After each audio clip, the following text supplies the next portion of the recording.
ഋതിക എന്താ ഒറ്റയ്ക്ക് നിൽക്കുന്നേ? ഒന്നുമില്ല, വെറുതെ. മുൻപ് രാജുവിന്റെ കൂടെ ഗസ്റ്റായി വന്നപ്പോ കിട്ടിയ സ്വീകരണം അല്ല ഇപ്പൊ. കാര്യങ്ങള് അത്ര സുഖമല്ലല്ലേ? ഇല്ല, ഒന്നുമില്ല. ആ ഉണ്ടല്ലോ.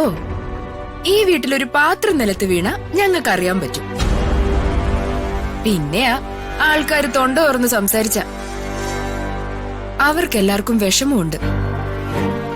അവര് രാജുവിന്റെ ഭാര്യയായിട്ട് കണ്ടതേ എന്നെയാ. ആ സ്ഥാനത്ത് നിന്റെ വീട്ടുകാരെ പിണക്കി രാജുവിന്റെ വീട്ടുകാരെ അറിയിക്കാതെ നീ സ്വയം തീരുമാനിച്ച് രാജുവിന്റെ ഭാര്യയായി കയറി വന്നപ്പോ അവർക്കത് ഉൾക്കൊള്ളാനാവുന്നില്ല. അതാണ് കാര്യം. എന്നെ മരുമകളായി കാണാൻ കൊതിച്ച അവർക്ക് നിന്നെ എങ്ങനെ സ്വീകരിക്കാൻ പറ്റും? രമ്യ, അത് എനിക്കിതൊന്നും അറിയില്ലായിരുന്നു.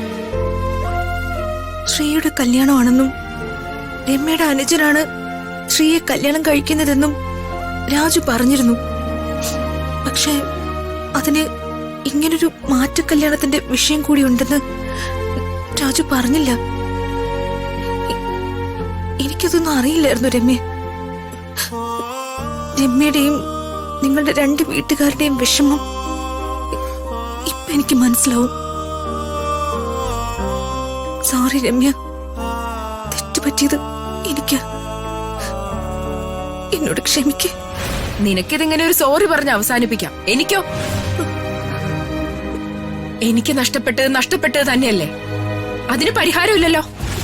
സോറി രമ്യ, എന്ത് പ്രായശ്ചിത്തം വേണമെങ്കിലും ചെയ്യാം. നീ ഇനി എന്ത് പ്രായശ്ചിത്തം ചെയ്യാൻ?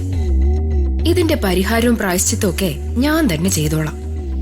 നിന്നെ അവനെയും പിണക്കി രണ്ടിനെ രണ്ടു വഴിക്കാക്കി നിന്നെ കെട്ടിച്ചില്ലെങ്കിൽ ഈ രമ്യല്ലെന്ന് കൂട്ടിക്കോ. നിന്നെ കെട്ടിച്ച് രാജുവിനെ നേടിയെടുക്കും. അതിനു വേണ്ടിയാണ് ഇനി എന്റെ ജീവിതം. രമ്യ എന്താ ആലോചിക്കുന്നത്? ഒന്നുമില്ല.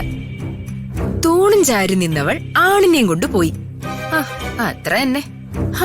ഞാനിനി മഞ്ഞു കൊണ്ടിട്ട് എന്ത് കാര്യം?